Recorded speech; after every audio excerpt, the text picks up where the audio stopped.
Salut tout le monde, ici on se retrouve pour une nouvelle vidéo. Donc aujourd'hui on va parler d'un seul manga, donc c'est mes lectures manga.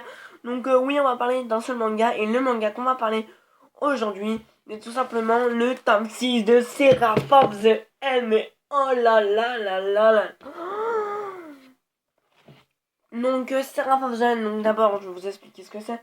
Donc c'est un manga qui est édité chez Kana, donc c'est un shonen.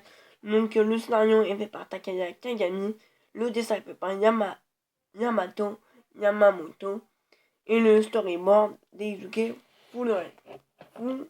Furuya. Voilà. Donc franchement ce tome 6, mais oh là là là là là là là là, mais c'est de la balle. Donc je vais vous expliquer pourquoi, mais là je viens de le finir de le lire, donc je suis choqué. Je suis vraiment choqué de ce tome là, parce que là l'auteur a mis tout ce qu'il fallait, franchement.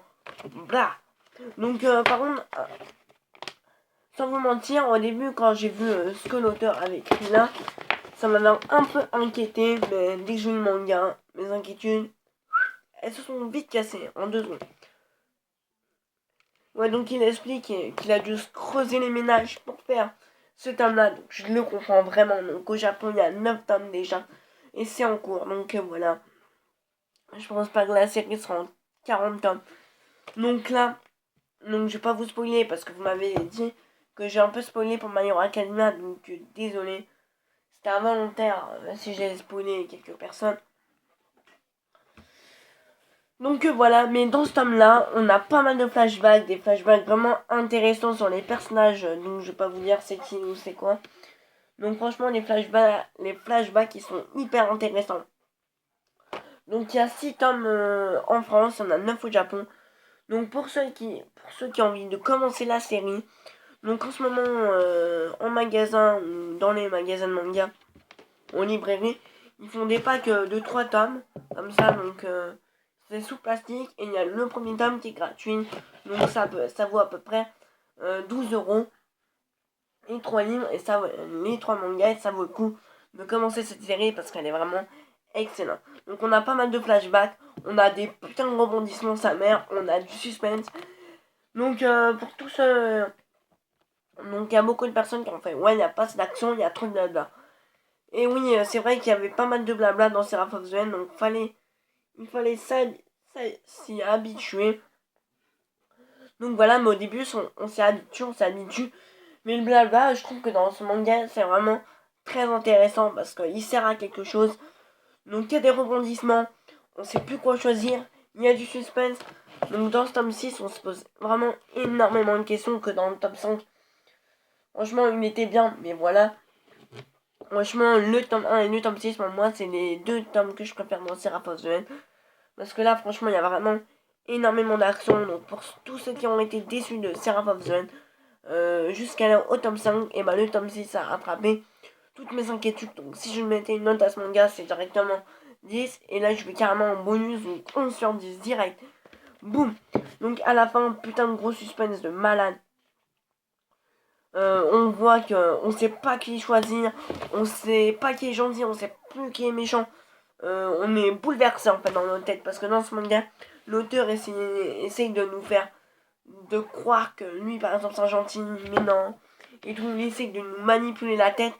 Et boum, il y a plein de rebondissements. Et ça, je kiffe les rebondissements dans les mangas, c'est vraiment un truc de barjo. Donc là, l'auteur a mis tout ce qu'il fallait, plein de rebondissements, plein de suspense, plein d'action. Et l'action, il en a mis plein dans ce manga et il a fait péter l'action. Et là, ça va barder dans le manga, donc je vous dis direct. Donc les flashbacks, c'est des flashbacks sur les personnages. Donc. Au début, je trouvais le tome 6, je le trouvais un peu ennuyant. Je me disais, oh là là, c'est encore la même chose, c'est bon. Je commençais un peu à en avoir marre. Donc ça suivait un peu le tome 5. Voilà, je me disais, ouais, bon, ça va peut-être changer au fur et à mesure du tome. Et là, je lis, je fais oh, putain de sa mère, oh là là là là. Et là, boum boum boum, on a des flashbacks qu'on n'avait jamais vus auparavant. Parce que seulement dans Seraph of the End, ils nous mettent des flashbacks qui nous en avaient déjà mis auparavant dans d'autres tomes. Donc c'est un peu chiant de tout le temps nous mettre le même flashback.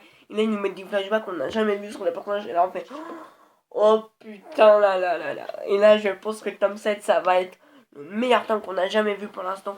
Parce que là, Sarah Paulson, c'est un putain de gros coup de cœur de malade, donc c'est un de mes shonen préférés.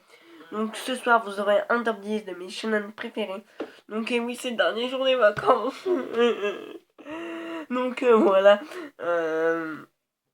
Et bah voilà, c'est le dernier jour des vacances, donc faut que j'en profite de vous faire cette vidéo.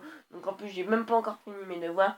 J'ai même pas encore fini de lire ce putain de livre que je dois lire pour l'école. En plus, on doit mettre 5 minutes pour comprendre une page avec ce putain de vocabulaire. Mais bon, on s'en fout. On reparle de ce tome-là. De ce tome. Donc, et en plus, à la fin, tout le temps dans les Seraph of Zen, donc les couvertures sont vraiment magnifiques. Donc là, sur la couverture, on voit qu'une nu d'épaisse, donc c'est un vampire. Donc les couvertures sont vraiment magnifiques. Franchement, elles sont vraiment magnifiques. Donc en plus, au début, je trouve toujours ça magnifique parce qu'il y a un petit poster. Donc voilà, qui sert un peu de marque-page. Donc voilà, mais moi, j'utilise jamais. Parce que je prends les marque-pages de l'attaque des titans. Donc j'en ai au moins 5 ou 6, je sais même plus. Dès que j'y vais, j'en prends un. Mais là, il n'y en a plus. Donc à la fin, dans le tome 7, donc je vais pas vous spoiler bien sûr. Donc je vais pas vous dire ce qu'il y a écrit.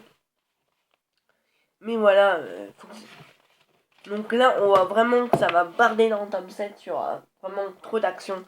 Et pendant tout le manga, je pense qu'il y aura vraiment de l'action. Et ce que j'aime bien dans l'auteur, donc qui est Takaya Kagami. Donc je vais l'appeler, ouais, là. Donc Takaya Kagami, donc Kagami c'est un courant de basket, je crois en plus. Donc voilà, il aime nous mettre de l'action à la fin du manga, comme ça on a trop envie dans la suite. À peu près tous les mangaka qui font des bons mangas comme ça, et ben ils nous mettent tout dans l'action, et là on a envie de lire la suite. Là franchement ça me fait pareil, donc je dois attendre jusqu'au mois de juillet pour acheter la suite, donc c'est affreux d'attendre jusqu'au mois de juillet. Donc voilà, franchement là c'est un de mes mangas préférés. Il a mis la dose sur le manga et franchement ça vaut le coup. Le chara design est magnifique, donc beaucoup de personnes me disent que le chara design c'est yaoi, on n'aime pas, ils n'aiment pas le dessin. Pour moi le dessin est juste parfait. Franchement les flashbacks, les personnages, c'est un truc de malade. Donc c'est vrai qu'au début j'arrivais pas trop à m'attacher à Yu ou Chiron. Donc Chiron qui est le personnage principal, donc j'arrivais pas trop à m'attacher à lui, mais au fur et à mesure du manga, je m'attache à lui. Et franchement, c'est un personnage que je kiffe. Et pareil pour Mikael, je me suis attaché à lui dès le début du manga. Je trouve ça vraiment formidable. Donc voilà, si vous n'avez pas encore lu le tome 6 de Seraph of Zen, lisez-le. Achetez-le, même si vous avez été déçu du tome 5, vous n'allez pas être déçu de ce tome 6. Donc voilà, c'est tout pour mes lectures manga numéro 5. Donc si cette vidéo vous aura plu, n'hésitez pas à lâcher un gros like, à partager cette vidéo et à vous abonner, ça me ferait vraiment plaisir. Donc je voudrais remercier vraiment mes 330 abonnés, ça fait vraiment trop plaisir. Donc voilà, ça serait gentil aussi de me laisser un gros commentaire pour que ça me fasse vraiment énormément plaisir. Et on se retrouve pour une prochaine vidéo les amis.